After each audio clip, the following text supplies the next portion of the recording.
প্রিয় দেশবাসী, আমি জানি আগামী জাতীয় নির্বাচন কখন হবে সে বিষয়ে সিদ্ধান্ত জানার জন্য রাজনৈতিক দল ও জনগণের মধ্যে বিপুল আগ্রহ রয়েছে। আমি আজ দেশবাসীর কাছে ঘোষণা করছি যে আগামী জাতীয় নির্বাচন 2026 সালের এপ্রিলের প্রথমার্ধের যে কোনো একটি দিনে অনুষ্ঠিত হবে।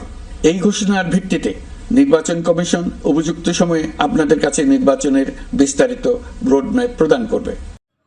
অবশেষে নির্বাচনের তারিখ জানা গেল।